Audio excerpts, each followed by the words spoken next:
Abigail, I cannot go before the congregation when I know you've not been open with me. What did you do with her in the forest? We did dance, Uncle, and when you leapt out of the bush, Betty was frightened and she fainted, and that's the whole of it. Now look you, child, if you trafficked with the spirits in the forest, I must know it, for surely my enemies will. They'll ruin me with it. Abigail, do you understand that I have many enemies? I do, sir. There's a faction that is sworn to drive me from my pulpit. Do you understand that? I think so, sir. Now then, in the midst of such disruption, my own household is discovered to be the very center of some obscene practice. Abominations are done in the forest. Hey, for only sport, Uncle. I saw Tituba wave her arms over the fire when I came on you. Why was she doing that? And I heard screeching and gibberish coming from her mouth. She always sings her Barbados songs and we dance. I did not blink when I saw Abigail, for my enemies will not blink, and I thought I saw someone running naked through the trees. No one was naked. You mistake yourself, Uncle. I saw it. Now tell me true, Abigail. Now my ministry is at stake. My ministry and perhaps your cousin's life. Whatever abomination you have done, give me all of it now, for I shall not dare be taken unaware when I go before them down there. There's nothing more, I swear it. Abigail, is there any cause that you have told me for Goody Proctor discharging you?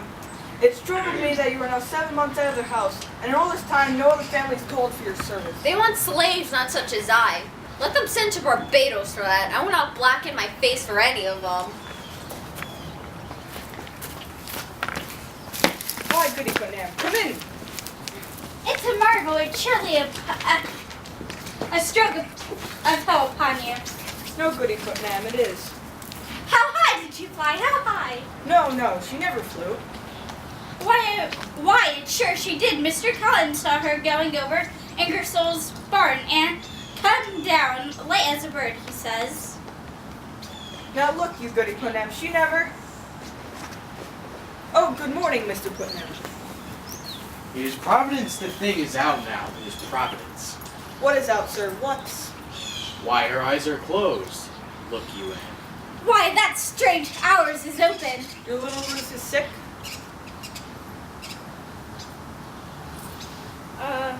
I'd call it sick. The devil's touch is heavier than sick. It's death, you know. It's death driven into them, forked and hoofed. Oh, pray not. Why? How does your child ail? She ails as must. She ails as must. She never waked this morning, but her eyes open, and she walks and hears not. She cannot eat. Her soul is surely taken. They say you've sent for Reverend Hill of Beverly. A precaution only, as much experience in demonic arts and I. He has indeed, and forced by a witch in Beverly last year. And let you remember that. I pray you leap not to witchcraft. I know that you least of all, Thomas, would never wish so disastrous of a charge laid upon me. We cannot leap to witchcraft. They will howl me out of salary for such a corruption in my house. Now look you, Mr. Paris, I have taken your part in all contention here, and I would continue, but cannot if you hold back at least. There are hurtful, vengeful spirits laying hands on these children. But Thomas, you cannot. And tell Mr. Paris what you have done. Reverend Paris, I have laid 7 babies unbaptized in the earth. Believe me, sir, you never saw more hardy babies born, and yet each would wither in my arms the very night of their birth. And now this year my Ruth, my only I see, turning strange. A secret child she has become this year. She shrivels like a sucking mouth. We're pulling on her life too. And so I thought to send her to your Tituba. To Tituba? What may Tituba? Tituba knows how to speak to the dead, Mr. Paris. Goody Ann, it is formidable sin to conjure up the dead. I take out my soul, but who else may surely tell us who murdered my babies? Woman! They were murdered, Mr. Paris, and make this proof. Marked it! Last night my Ruth were so ever close to their spirits. I know it, sir. For how else is she stuck dumb?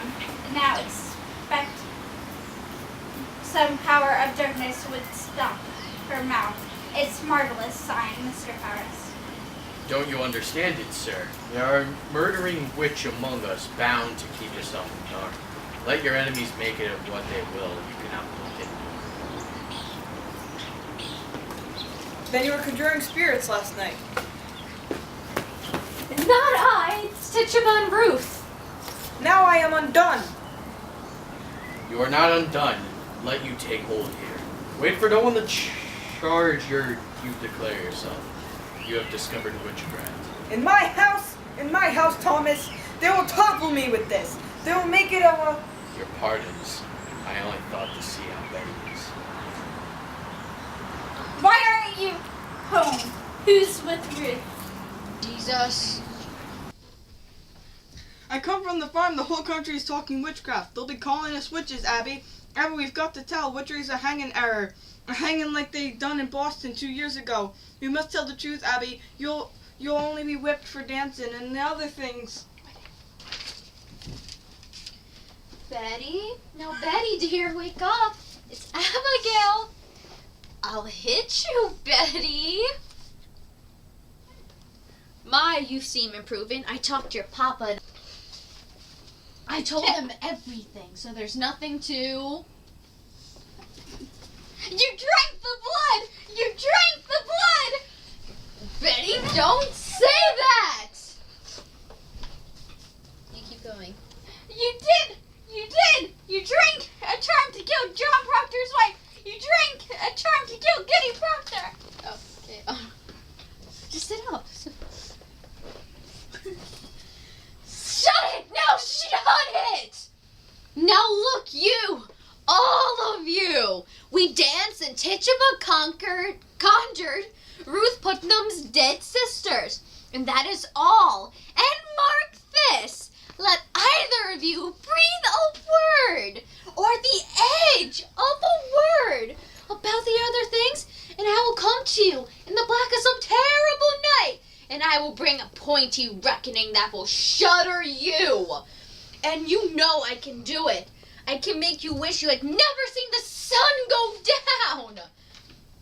Now you sit up and stop this. You foolish Mary Warren, be you deaf.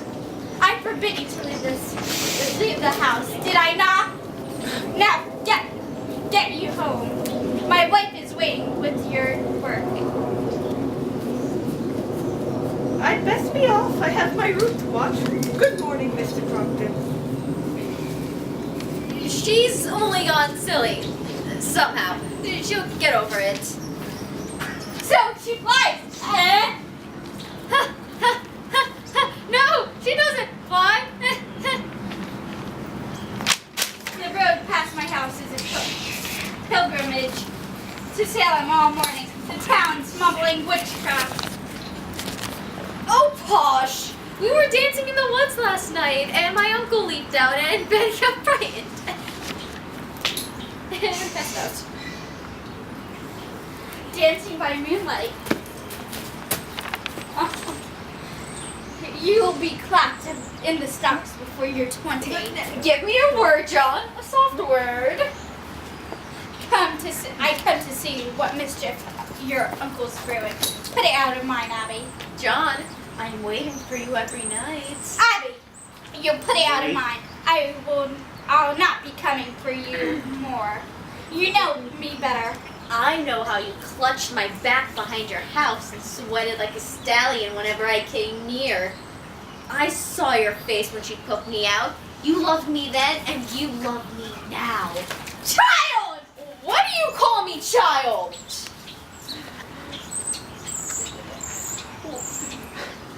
Abby, I may think of you softly from time to time, but I will cut off my hands before I reach for you again.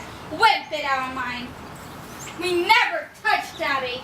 Oh, I marvel how such a strong man may let such a sickly wife be. You'll speak of nothing. She is blackmailing my name in the village. She is telling lies about me. Do you look for a whipping?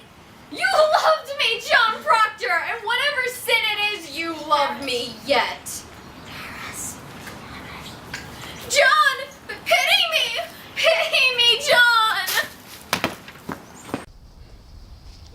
What are you doing to her, Betty? She heard you singing and she's suddenly up to screaming. Betty. The hum! The hum! So, She cannot hear the Lord's name! No, God forbid. My mother told me that they cannot hear the name of Paris. Rebecca, come to her. We're lost. She suddenly cannot bear to hear the Lord's name. What have you done?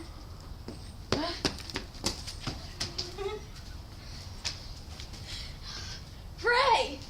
Calm yourselves. I have 11 children. I am 26 times a grandmother.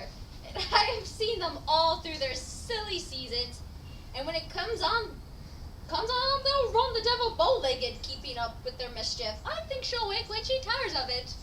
Mm-hmm. Oh, yeah. What? This is no silly season, Rebecca. My Ruth is bewildered. Rebecca, she cannot eat. Well, perhaps she is not hungry yet. Mr. Paris, I hope you are not decided to go in search of loose spirits. I've heard the promise of that outside. A wide opinion is running in the parish that the devil may be among us, and I would satisfy them that they are wrong. Then let them come and call them wrong. Are you a minister or a Mr. Hale?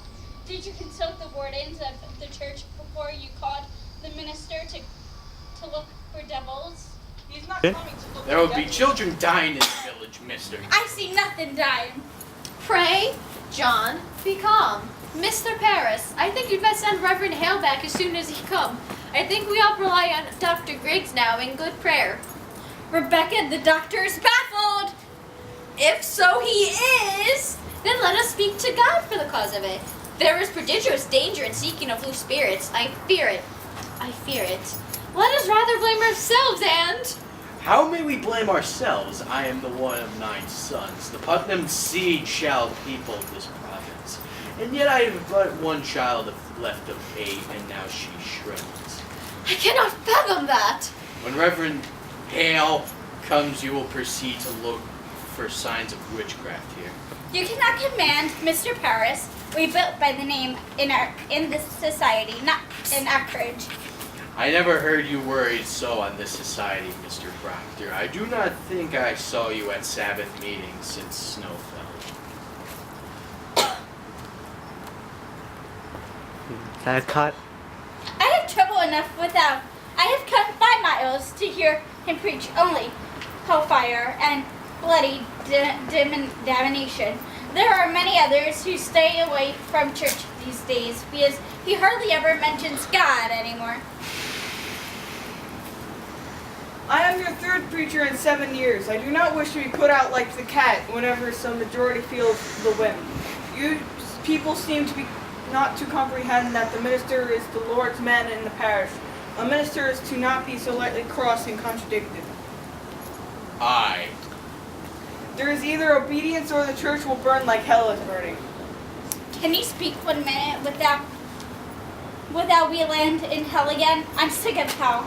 It is not for you to say what is good for you to hear. I may speak with my heart, I think. What? Are we Quakers? We are not Quakers here yet, Mr. Proctor, and you may tell that to your followers. My followers! There is a party in this church and I am not blind. There is a faction and a party. Against you?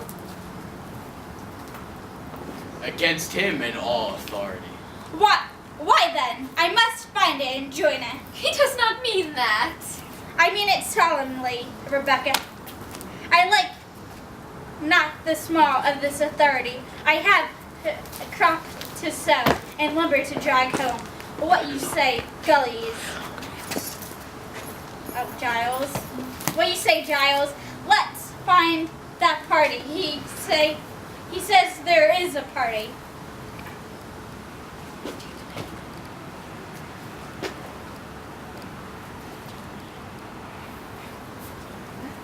I've changed my opinion of this man, Mr. Paris. I beg your pardon.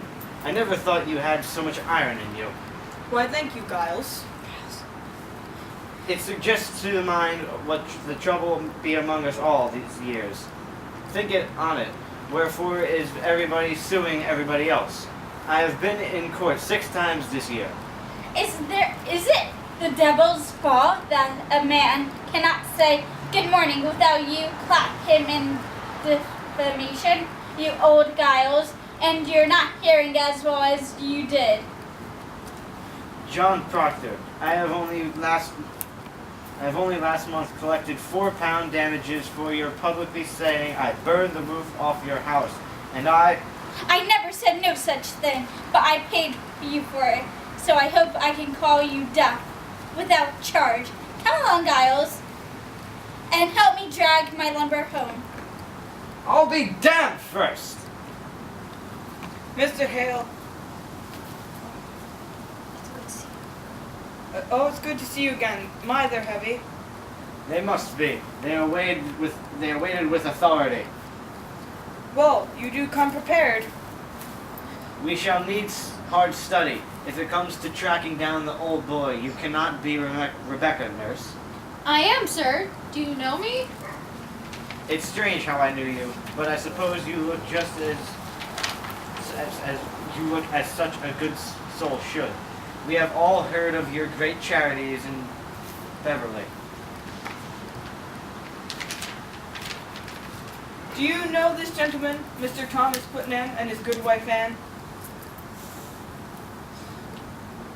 Putnam, I had not expected such distinguished company, sir. No, John.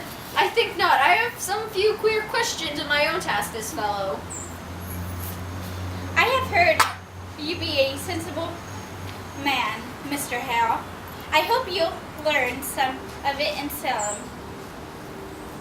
Will you look at my daughter, sir? She has tried to leap out the window. We have discovered her this morning up on the high road, waving her arms as though she'd fly. Tries to fly. She cannot bear to hear the Lord's name, Mr. Hale. That's a sure sign of witchcraft afloat. No. Now let me instruct you. We cannot look to superstition in this. The devil was precise. The marks of his presence are definite as stone, as we must look only for his proper sign and judge nothing beforehand. And I must tell you all that I shall not proceed unless you are prepared to believe me Dad. if I should find no trace of hell in this. It is agreed, sir. It is agreed. We will abide by your judgment.